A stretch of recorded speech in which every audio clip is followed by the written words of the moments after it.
미국에서 마음에 드는 안경을 그것도 저렴한 가격에 구입하는 것이 쉽지 않다는 것은 공공연한 사실입니다. 한국에 있을 때는 수입 브랜드 안경테를 찾아서 일부러 수입 안경을 구매하기도 했지만 일반적으로 미국에서 안경을 하려면 비싸고 여기에 렌즈 압축 같은 기술도 현저히 떨어지면서 가격은 아주 사악합니다. 그래서 요즘은 미국에서 인터넷으로 한국 안경 주문하는 방법에 대한 게시글들이 많아졌고 해외 배송 주문 역시 많아진 상태입니다. 오늘은 이러한 많은 이들을 만족시키는 한국의 원스톱 프로세스 구축과 빠른 일처리로 다른 나라와 비교되는 전반적인 내용을 살펴보는 시간을 가져볼 텐데요. 지난해 미국 커뮤니티에서는 딸 비비안과 한국에서 쇼핑을 하고 있는 안젤리나 졸리라는 제목으로 한 게시물이 올라왔습니다. 안젤리나 졸리의 아들 매덕스가 연세대학교에 진학한 바 한국을 많이 방문하고 있던 그녀가 다시 딸 비비안과 함께 한국을 찾아왔다고 생각했었는데요. 세심하게 안경점을 둘러보던 안젤리나 졸리는 안경점 검안과에 들러 딸의 시력을 먼저 검사하였고 이후 소박하게 다이소에 방문해 쇼핑을 한 뒤 마지막으로 한국 대표 빵집 파리바게트에선 선글라스까지 벗고 빵과 음료를 포장해서 나왔습니다. 그리고 처음 방문한 안경점에서 다시 가서 몇 분 전 시력 검사를 받고 난 뒤 빠르게 가공된 안경을 받아들고 즐거운 표정을 지으며 나왔는데요. 안젤리나 졸리의 지금의 코스는 한국인들에게 꽤나 익숙한 코스일 것으로 보입니다. 시간을 허투루 쓰는 법이 없는 한국 사람들이 빨리빨리 일을 처리하기 위해 생각해서 만들어낸 루트이죠.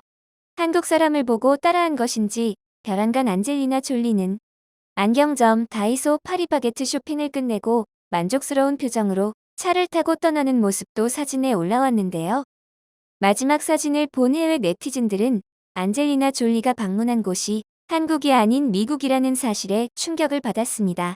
얼핏 보면 한국 간판에 한국인 사장님까지 한국을 방문한 것처럼 보이지만 실제로는 로스앤젤레스 웨스트 1번가에 있는 코리아타운을 방문한 것입니다. 지난번 매덕스의 연세대 입학으로 안젤리나 졸리가 한국을 방문했을 때도 그녀가 아들의 안경을 맞추러 광화문을 방문한 적이 있었는데요. 한국 안경에 유독 집착을 하는 안젤리나 졸리에게는 그럴 만한 이유가 있었습니다. 실제 외국은 검안사라는 제도가 있어서 안경을 맞출 때 제품 가격 외에도 검안 비용, 제조 비용이 따로 청구가 되기 때문에 상당한 비용을 감수해야 합니다. 그래서 유학생들은 안경에 문제가 생겼을 때 시간이 걸리더라도 기존에 거래하던 한국의 안경원에서 안경을 맞추는 경우가 대부분인데요. 한편 미국으로 이민을 간 한국인 엄마가 직접 겪었다며 아이의 안경을 맞추러 가 멘붕에 빠질 수밖에 없었던 일화를 올린 유명한 게시글을 함께 살펴보도록 하겠습니다. 미국에선 안경이 너무 비싸니 한국에서 주문해서 가야 한다는 조언을 들었지만 그녀는 당장의 아이에게 안경이 필요해 미국에서 안경을 새로 하게 되었는데요. 아이가 풋볼을 하고 싶다는 바람에 콘택트 렌즈를 끼거나 헬멧에 맞는 스포츠 안경을 새로 맞춰야만 했습니다. 처음엔 렌즈를 할 생각으로 안경점에 가서 검안을 시작했는데요. 검안사에게 렌즈를 할 생각이라고 했더니 아이 나이가 너무 어리다며 렌즈는 권하지 않는다고 하는 것이었습니다. 그래서 그녀는 어쩔 수 없이 스포츠 안경을 선택하게 됐는데 공교롭게도 헬멧을 갖고 오지 않아 불안했습니다.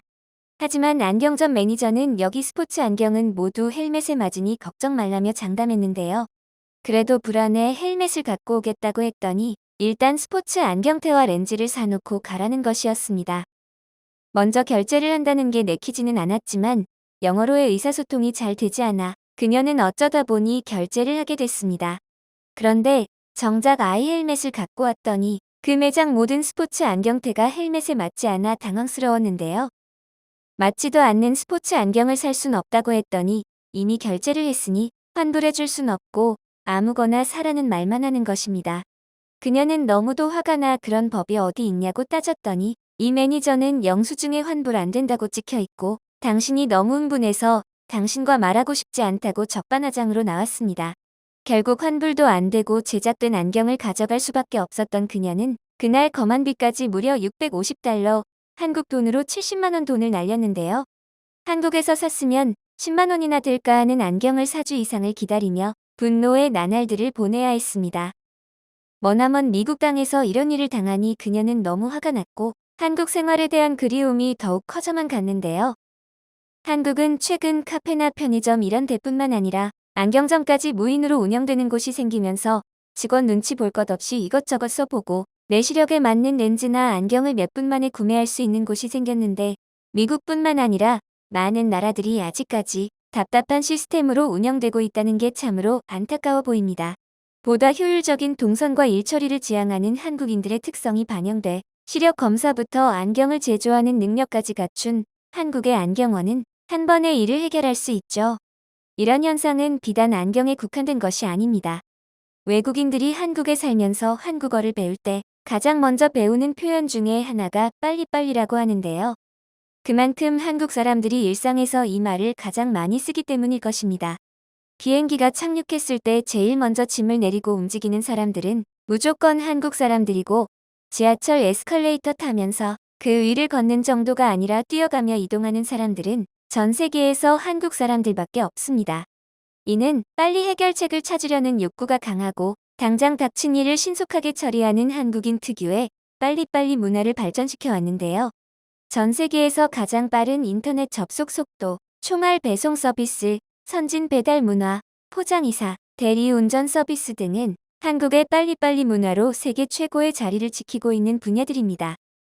해외 외국인들 중 상당수가 한국 식당에서 테이블 벨을 누르면 즉시 종업원이 뛰어와서 필요한 음식을 가져다 주는 것이 가장 인상적이라고 대답하곤 하는데요. 왜 다른 나라에서는 생각을 못했는데 한국에서는 이 기발한 생각을 실천에 옮길 수 있었을까요? 바로 한국 사람들이 원하거나 해결할 일을 두고서는 참지 못하는 급한 성향 덕분에 그런 해결책을 찾았기 때문일 것으로 보여집니다.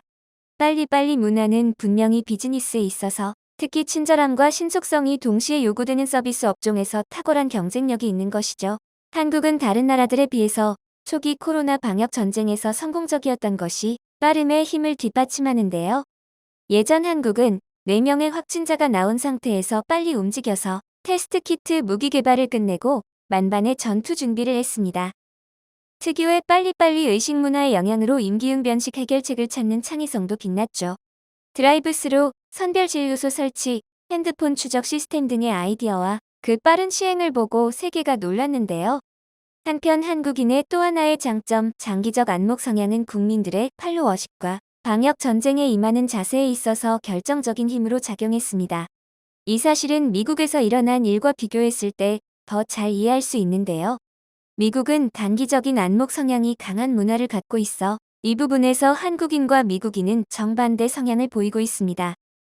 특히 극단적인 예로 디즈니 월드는 자유주의 여론을 못 이겨서 하루에 플로리다 주에서 확진자가 1만 5천 명 이상이 나온 바로 다음 날인 7월 11일에 부분 개장을 한 것이죠.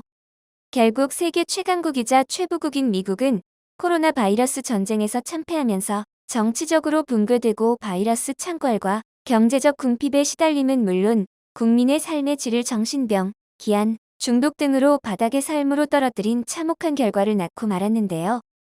초기 진압에 완패한 미국은 이제 코로나 백신으로 전면적 방어에 나서고 있습니다. 하지만 빨리빨리 문화를 가지고 있는 한국에도 빠름의 순기능과 역기능이 있습니다. 긍정과 부정의 양면성을 갖고 있다는 것인데요. 먼저 긍정적인 역동성 측면에서 보면 빨리빨리는 성급하게 무슨 일을 하는 것이 아니라 빨리 하면서도 정확하게 빈틈없이 해내는 부지런함을 나타내기 때문인데요. 정보화 시대에서 속도는 경쟁력의 핵심으로 속도전에서 앞서는 자만이 살아남습니다. 물리적 속도가 생명인 인터넷을 비롯한 디지털 분야에서 우리나라가 세계 최고의 강국이 될 수 있었던 것은 바로 빨리빨리 문화에 내재된 정신적 속도의 덕이라 할 수 있죠. 그러나 부정적인 조급성 측면에서 살펴보면 상황이 바뀌어지는데요. 한국은 여러 가지 불명예스러운 기록을 가지고 있는데 그중 하나가 매우 높은 교통사고 발생률이 높다는 것입니다. 대한민국에서는 운전을 빨리 서두르다 보니 남들이 나의 앞으로 끼는 꼴을 절대 볼 수가 없는데요.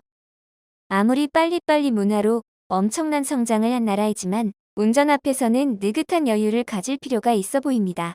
마지막으로 몇 년 전 대한민국에서 거주하는 외국인이 뽑은 한국인의 빨리빨리 베스트 5를 보시면서 자신은 이 중에 몇 개의 항목에 해당되는지 한번 살펴보도록 하겠습니다. 첫 번째, 커피 자판기에서 컵 나오는 곳에 손을 넣고 기다린다. 두 번째, 버스 정류장에서 버스와 추격전을 벌인다. 세 번째, 화장실에 들어가기 전에 지퍼를 먼저 내린다. 네 번째, 엘리베이터 문이 닫힐 때까지 닫힘 버튼을 누른다. 다섯 번째, 웹사이트가 3초 안에 안 열리면 닫아버린다. 여러분은 몇 개의 항목에 해당되시나요? 과반수 이상이 해당되신다면 빨리빨리 움직이기보단 참고 인내하는 힘을 키워보시는 게 좋을 듯합니다. 영상을 끝까지 시청해주셔서 감사합니다. 구독과 좋아요는 영상 제작에 큰 힘이 됩니다.